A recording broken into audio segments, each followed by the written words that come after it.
Malam itu aku tiba di rumah peninggalan kakekku.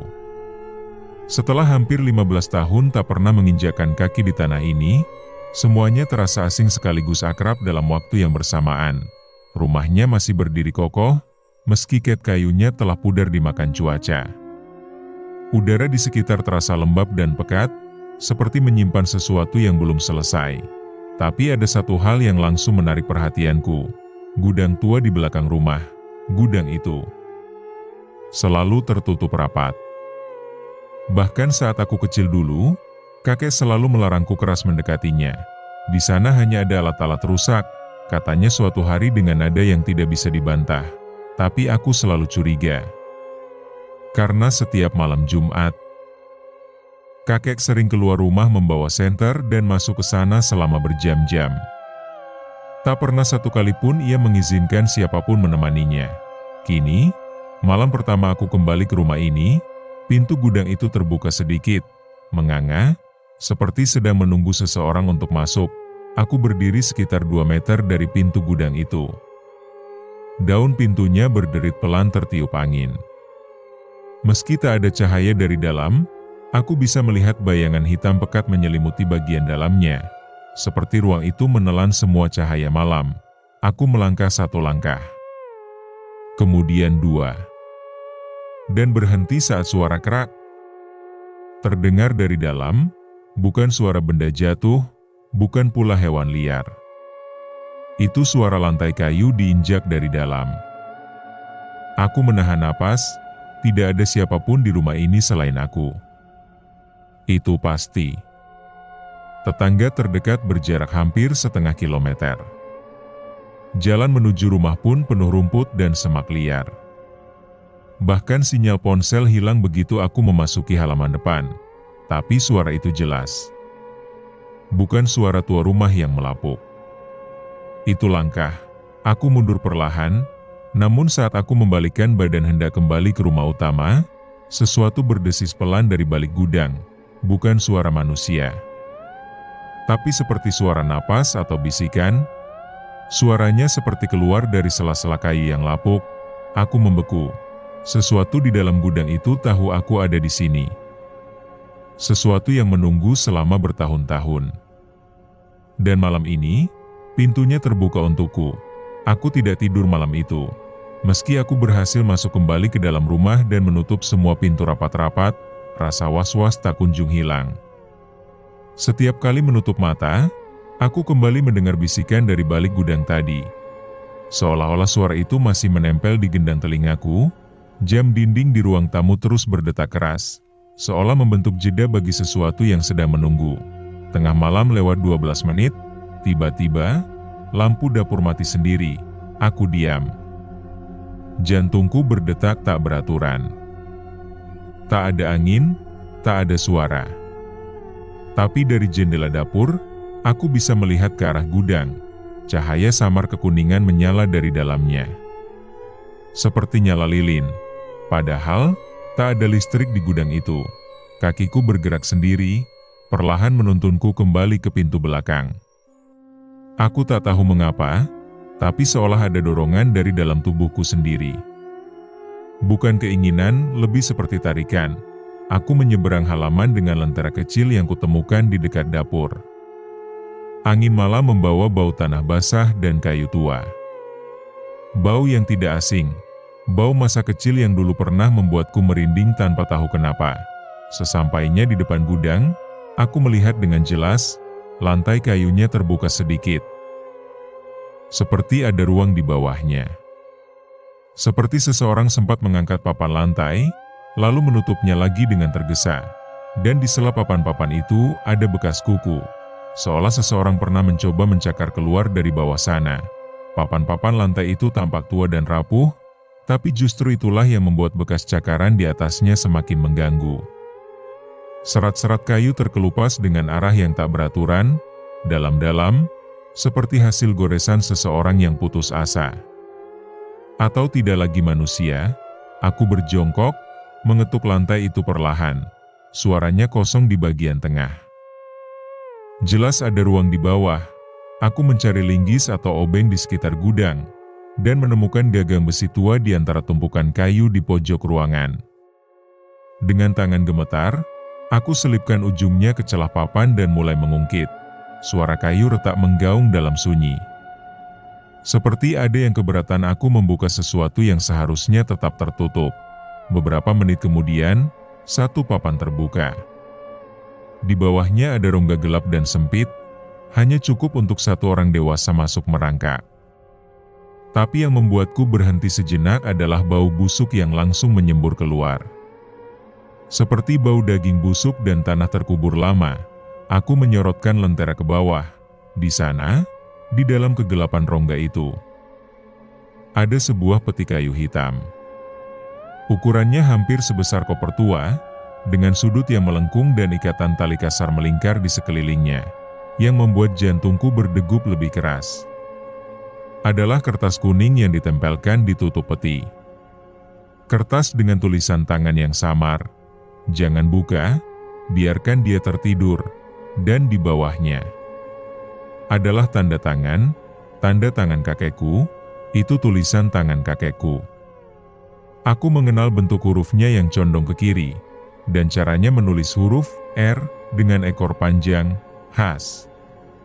Tangan kakek yang dulu selalu menulis surat untukku saat aku sekolah di kota. Tapi kenapa dia menulis ini? Kenapa menyuruh jangan membuka peti? Apa yang dia sembunyikan selama ini? Aku duduk di pinggir lubang, menatap peti kayu itu seperti menatap mayat.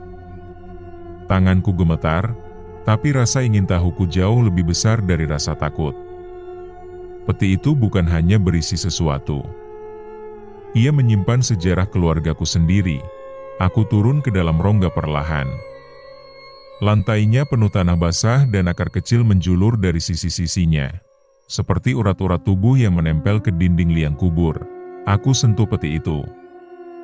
Kayunya dingin, hampir membeku meski udara malam tak sedingin itu. Tali yang mengikatnya keras dan kaku, seperti sudah dikeringkan waktu. Dengan hati-hati, aku buka simpulnya. Suara tali bergesek seperti bisikan dalam diam. Saat aku membuka tutup peti, sesosok tubuh terbaring di dalamnya. Bukan kerangka, bukan mumi, tapi tubuh perempuan muda yang masih utuh. Matanya tertutup, kulitnya pucat seperti lilin, dan rambut hitam panjang menjuntai ke sudut peti.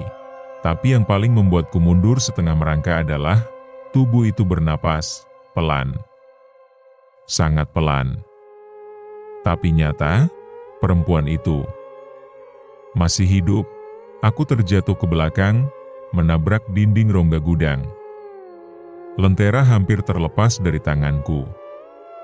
Tapi cahaya kuningnya masih menyorot wajah perempuan itu. Pucat, tenang, tapi tak wajar. Dadanya naik turun perlahan, tidak teratur seperti orang tidur. Tapi juga bukan nafas orang sekarat. Seolah-olah tubuh itu hanya meniru cara manusia bernapas. Aku mengatur napas, berusaha menenangkan diri. Tapi justru saat itulah, mataku menangkap sesuatu di bagian dalam tutup peti. Ada ukiran. Ukiran huruf yang disusun membentuk kalimat dalam bahasa kuno Jawa. Aku tak bisa membaca semuanya, tapi satu kata tertulis jelas di tengah. Nglurugroh mbalik asale, mengembalikan roh ke asalnya. Tanganku terasa dingin. Mulutku kering. Perempuan ini bukan manusia biasa. Atau, lebih tepatnya, sudah bukan manusia lagi. Tiba-tiba, matanya sedikit terbuka, cuma seujung celah, tapi cukup untuk kulihat warna kelopaknya yang putih keabu-abuan, tanpa bola mata. Hanya putih pekat, seperti kapas lembab, dan di saat itu juga, lentera di tanganku padam, gelap total menyelimuti rongga sempit itu. Hening. Nafasku tercekat, lalu dari dalam peti, terdengar suara yang tidak berasal dari mulut, bukan dari tenggorokan manusia, tapi dari dalam dada perempuan itu. Suara pelan, seperti dua benda keras saling bergesek, membentuk kata-kata dengan ritme yang lambat. Aku tidak pernah benar-benar pergi. Aku merangkak naik dari dalam rongga itu secepat yang bisa kulakukan. Jantungku berdebar begitu kencang, hingga rasanya mau pecah.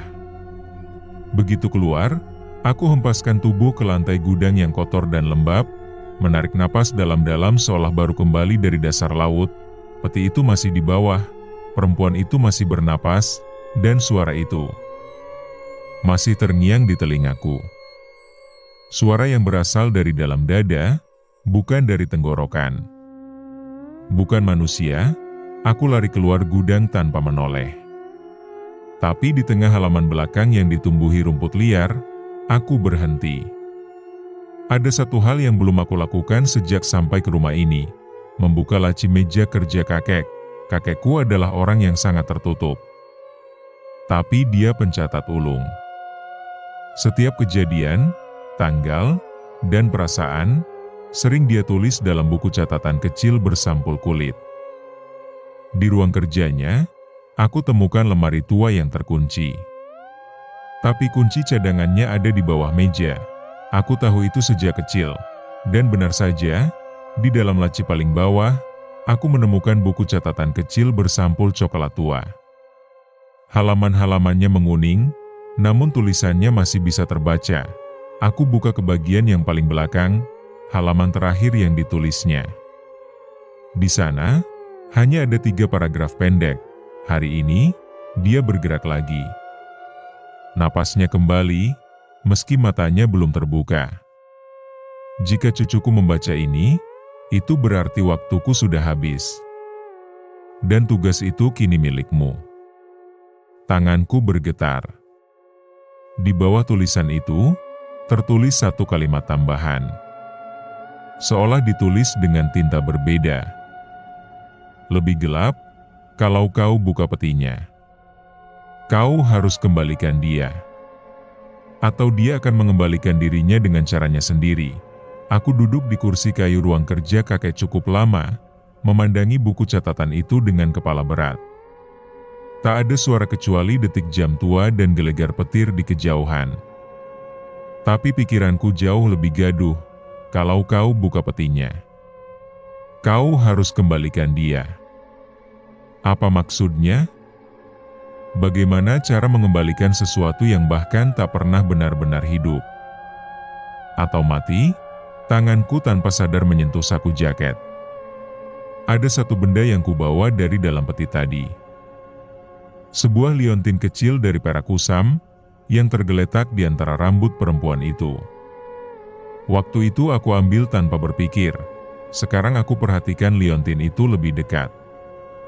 Bentuknya bulat, pipih, dan terdapat ukiran seperti matahari dengan 8 sinar. Tapi bagian tengahnya kosong. Bekas lingkaran kecil menunjukkan bahwa benda itu seharusnya menyimpan sesuatu. Mungkin foto, atau simbol. Ketika kuputar liontin itu, aku baru sadar satu hal, bagian belakangnya terasa hangat dan berdenyut perlahan. Aku sontak melemparkannya ke meja. Tapi liontin itu tidak diam. Ia bergerak pelan, seolah mengikuti irama detak jantung, bukan detakku, tapi sesuatu yang lain, dan tiba-tiba, kepalaku sakit luar biasa. Seperti ada sesuatu yang menyusup masuk ke dalam pikiranku. Pandanganku mengabur. Ruangan tampak berputar, lalu muncul bayangan samar di benakku. Seorang perempuan, mengenakan kebaya tua lusuh, berdiri di tepi sumur tua. Wajahnya tidak jelas, tapi kulit lehernya terlihat melepuh, dengan bekas tanda ukiran matahari di balik tengkuknya. Dan dari mulutnya, keluar suara. Yang bukan suara manusia. Kau telah membuka apa yang seharusnya tetap terkubur. Maka kau juga harus melihat apa yang terjadi saat kebenaran tak lagi ingin disembunyikan. Pagi datang terlalu lambat, aku bangun di kursi ruang kerja, kepala masih terasa berat, seperti baru bangun dari mimpi yang bukan milikku. Tapi liontin itu masih ada di meja. Masih hangat, dan rasa di dalam diriku, yang belum pernah kurasakan sebelumnya, masih mengendap, campuran takut, bersalah, dan terikat. Seolah aku memang ditakdirkan untuk membuka peti itu, aku kembali membuka buku catatan kakek. Kali ini aku menyusuri halaman-halaman lama. Tahun-tahun jauh sebelum aku lahir. Dan di sana, pada halaman yang nyaris copot, kutemukan nama yang langsung membuat tengkuku meremang. Sri Kandini, lahir 1919, tidak diketahui meninggal. Dicatat terakhir, 1943, ia tak mau mati. Tapi desa sudah memilih. Aku hanya membantu menyimpan yang tak bisa dikubur. Sri Kandini, namanya asing. Tapi sesuatu dalam diriku bergidik saat membacanya. Kakek menulis lebih banyak di halaman itu, seperti sedang mengaku sesuatu yang berat. Perempuan itu datang dari desa sebelah. Ia dituduh membuat banyak bayi lahir mati. Tapi tak ada bukti. Orang-orang hanya takut padanya. Terlalu cantik, terlalu sunyi, terlalu banyak yang ia tahu. Mereka bilang dia bisa bicara dengan tanah, dengan arwah. Mereka bilang, ia menyimpan roh-roh di dalam sumur. Tapi tidak pernah ada yang berani membuktikan. Sampai akhirnya, kepala desa datang ke ayahku. Meminta bantuanku. Kami membuatnya tertidur. Kami ikat tubuhnya. Kami beri mantra, dan kami masukkan ke dalam peti. Bukan untuk menyiksa, tapi untuk menghentikannya. Karena yang ada di dalam tubuhnya bukan lagi dia. Tanganku gemetar. Tahun 1943, Sri Kandini tidak pernah mati. Ia hanya dilupakan. Dihilangkan secara paksa oleh masyarakat yang tak bisa membuktikan dosanya. Dan sekarang, setelah lebih dari 80 tahun, ia bangun, malam kembali datang, dan untuk pertama kalinya sejak aku tiba di rumah ini, aku takut untuk menutup mata. Bukan karena suara-suara dari gudang. Bukan karena bayangan-bayangan yang kadang terlihat berdiri di dekat pohon jambu. Bukan juga karena angin yang berhembus seolah berbisik dari balik jendela.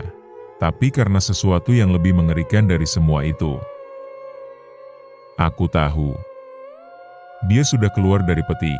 Sore tadi, aku memberanikan diri membuka gudang sekali lagi. Cahaya matahari masih menyisa ketika aku melangkah masuk. Tapi saat kuangkat papan-papan lantai itu, rongga di bawahnya sudah kosong. Peti masih di tempat yang sama, tapi terbuka, dan isinya hilang, tidak ada jejak. Tidak ada darah. Tidak ada tali. Tidak ada bekas kaki. Tapi hawa di sekitarnya berbeda. Lebih dingin. Lebih berat. Seperti seluruh udara di dalam gudang telah dihirup oleh sesuatu yang bukan manusia. Dan saat aku berdiri di sana, aku mendengar suara langkah kaki dari arah loteng rumah utama. Bukan suara tikus, langkahnya terlalu pelan. Terlalu berat. Terlalu sadar, aku lari keluar dan mengunci pintu gudang dari luar. Tapi malam ini, setiap sudut rumah seakan bernafas. Kayu-kayu tua berderit seperti mengaduh. Tirai jendela bergerak meski tak ada angin. Lampu kamar mandi berkedip, meskipun baru kuganti pagi tadi. Dan ketika aku duduk di ruang tengah, berusaha berpikir jernih, aku mendengar suara seseorang berjalan di lantai atas. Pelan, berirama, berhenti, lalu berputar, lalu berjalan lagi. Langkah-langkah itu seperti milik orang yang sedang menunggu sesuatu. Atau sedang mengawasi dari atas. Aku menatap langit-langit, dan tepat saat itu, langkahnya berhenti. Tepat di atas kepalaku, aku menahan napas hampir 1 menit, menatap langit-langit ruang tamu yang mulai dipenuhi bayangan dari lampu yang berkelap-kelip. Tak ada suara lain. Tak ada apa-apa, kecuali kesunyian yang seperti menjerit. Aku tahu loteng itu kosong. Tak ada tangga untuk mencapainya. Tak ada pintu khusus. Tapi aku mendengar dengan jelas, seseorang atau sesuatu berjalan di sana, dan kemudian, krek, sebuah bunyi kecil. Seperti suara engsel pintu kayu tua yang perlahan dibuka, tapi bukan dari atas, dari kamar tidur. Aku berdiri perlahan. Suara itu datang dari kamarku sendiri. Padahal sejak tadi aku duduk di luar. Tak ada seorang pun di dalam. Dengan langkah berat dan hati-hati, aku berjalan ke arah pintu kamar. Kupelankan napasku. Tangan kananku menggenggam senter kecil, tangan kiri menyentuh gagang pintu. Ku tarik napas, lalu kudorong pintunya perlahan. Tidak ada siapa-siapa, tapi jendela kamar terbuka lebar, tirainya bergerak lembut. Dingin luar biasa menyelinap masuk. Jauh lebih dingin dari udara malam biasa. Aku maju selangkah. Lalu dua. Di ujung ruangan, tepat di samping tempat tidur, tergantung sebuah cermin berdiri besar, satu-satunya yang tertinggal sejak kakek meninggal. Aku jarang melihat ke cermin itu. Bingkainya tua, dan bagian bawah cerminnya sedikit retak. Tapi malam ini, cermin itu menunjukkan sesuatu yang tak ada di ruangan. Sosok perempuan, dia berdiri diam, menghadap cermin, membelakangiku. Rambutnya panjang dan basah, menjuntai sampai punggung. Pakaiannya seperti kebaya lusuh berwarna abu tua. Dan yang paling jelas, kulit lehernya melepuh, membentuk lingkaran gosong seperti dibakar. Aku membeku. Sosok itu tidak ada di belakangku, tapi ada di dalam pantulan cermin. Seperti bayangannya terjebak di dalam sana. Tiba-tiba, perempuan itu di cermin perlahan memalingkan kepala ke arahku. Wajahnya tak memiliki mata. Hanya rongga kosong dan kulit licin seperti lilin mencair. Tapi mulutnya menyeringai, dan dari sela bibirnya, keluar suara yang kuhafal. Kau melihatku, maka kau tak bisa lupakan aku. Aku lari dari kamar. Pintu kamarku tutup keras-keras di belakangku, tapi bayangan perempuan itu masih tertinggal di benakku. Bukan karena aku takut, tapi karena aku tahu dia belum pergi. Dia tak lagi sekadar berada di gudang, atau di peti. Dia sudah di dalam rumah. Di dalam cermin. Di dalam pikiranku, aku mencoba menelepon seseorang. Siapa saja. Tapi tak ada sinyal. Baterai ponselku pun anehnya cepat habis, padahal pagi tadi penuh. Jam dinding berhenti berdetak. Bahkan suara jangkrik di luar lenyap. Waktu seolah menolak bergerak. Aku periksa semua ruangan. Lampu dinyalakan semua, tapi tak ada satupun cahaya yang benar-benar membuatku merasa aman.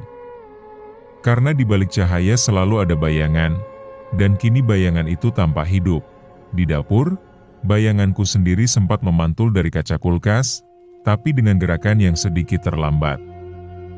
Aku menoleh ke bayanganku, dan ia menoleh setengah detik kemudian. Itu bukan bayanganku, itu sesuatu yang sedang meniruku. Tiba-tiba terdengar suara di ruang tamu. Suara seseorang menyebut namaku dengan pelan. Rangga AA. Bukan teriakan. Bukan bisikan. Tapi panggilan dari seseorang yang tahu siapa aku. Suaranya seperti berasal dari bawah lantai. Dari dalam tanah, aku mundur. Tapi setiap langkahku terasa berat. Seperti udara mengental. Dinding rumah makin menyempit. Cahaya lampu makin kekuningan. Dan akhirnya, satu persatu lampu mulai padam. Seperti ditelan kegelapan dari balik atap, aku mencoba lari keluar, tapi begitu kubuka pintu depan, dunia di luar tidak sama lagi. Rumput hilang. Jalan tanah berubah jadi hamparan merah basah seperti darah. Pohon-pohon jadi arang hitam terbakar, dan langit merah tua seperti luka. Dan di tengah halaman itu, berdiri Sri Kandini. Ia menatapku. Tapi bukan dengan mata. karena matanya adalah 2 lubang kosong, dan dari lubang itu, asap hitam perlahan keluar, membentuk wajah-wajah lain yang menjerit diam. Kau sudah membangunkanku, Rangga, katanya, sekarang. Biarkan aku tunjukkan apa yang disembunyikan keluargamu selama 80 tahun. Langit merah. Tanah basah seperti daging. Udara berbau darah dan dupa terbakar. Aku berdiri di ambang rumah, tak bisa melangkah mundur, tak tahu harus maju. Sri Kandini berdiri di tengah halaman. Rambutnya seperti asap yang melayang tanpa angin. Kebayanya compang-camping, lehernya masih memerah hangus, dan dari balik rongga matanya, wajah-wajah lain muncul sebentar, seperti arwah-arwah yang ia bawa bersamanya. Kau cucu Darmawan, katanya, cucu dari lelaki pengecut yang membantuku dikurung. Aku ingin membantah, tapi mulutku keluh. Ia bilang hanya ingin menghentikanku sementara. Lanjutnya, tapi ternyata dia berkhianat. Ia dan desa ini ingin aku dilupakan. Maka aku pun menyimpan satu bagian dari mereka. Sebagai janji. Perempuan itu membuka tangannya. Di telapak tangannya yang keriput dan terbakar, muncul potongan rambut anak kecil, pita merah tua yang pudar, dan serpihan tulang jari mungil. Tiap malam Jumat, Darmawan datang ke gudang bukan untuk berdoa, tapi untuk memastikan aku tetap tidur. Aku tak sanggup mendengarnya. Tapi di dalam kepalaku, suara-suara mulai muncul. Suara tangisan, doa putus asa, dan teriakan anak-anak kecil yang hilang. Semua menjadi gema samar yang memenuhi telingaku, seolah mengungkap apa yang telah dikubur oleh generasi sebelumku. Lalu Sri Kandini berjalan ke arahku. Langkahnya tidak menyentuh tanah. Ia mengambang, tapi tetap meninggalkan jejak darah di atas tanah. Kau membuka petiku, Rangga. Kau pewaris darah yang membungkamku. Maka darahmu harus jadi penebusnya. Tiba-tiba dari balik tubuhnya, muncul bayangan seseorang. Seorang pria tua, kakekku. Wajahnya lebih muda, tapi sorot matanya sama. Kakek berdiri dengan tangan gemetar, menatapku. Tapi kemudian ia menoleh pada Sri Kandini dan berkata dengan suara parau, bukan dia yang bersalah. Akulah yang memulainya. Aku ingin mendekat, tapi tubuhku tak bisa bergerak. Sri Kandini berpaling padanya. Mulutnya menyeringai. Dan dari mulut itu, keluarlah suara seperti banyak orang berbicara dalam satu nada. Tapi hanya dia yang bisa mengakhirinya. Sri Kandini berdiri hanya beberapa langkah dariku, dengan wajah yang tak lagi bisa disebut wajah manusia. Kulitnya seperti lilin mencair, matanya kosong, dan senyumnya seperti luka yang menganga lebar. Tapi justru di balik semua itu, aku melihat sesuatu. Rasa sakit yang amat dalam, kesepian yang panjang, dan dendam yang membeku. Lalu aku menatap sosok kakek yang berdiri kaku di dekatnya. Wajahnya menua dalam sekejap, dan tubuhnya bergetar seolah tak kuat lagi menahan sesuatu yang selama ini ia kubur. Kau tahu apa yang harus kau lakukan, Rangga, kata kakek lirih, dia tak bisa dibunuh. Tak bisa diusir. Tapi bisa disegel kembali. Lewat darah keturunan yang membukanya, aku mematung. Mataku berkaca-kaca, maksud kakek aku harus, ya? Hanya darahmu yang bisa menutup luka yang dulu kubuat. Tanganku gemetar. Di tangan kananku, liontin perak itu masih tergenggam. Entah sejak kapan kembali berada di sana. Kali ini, bagian belakangnya menyala samar, seperti ada cahaya dari dalamnya. Aku melihat Sri Kandini. Ia mendekat, namun tak melompat.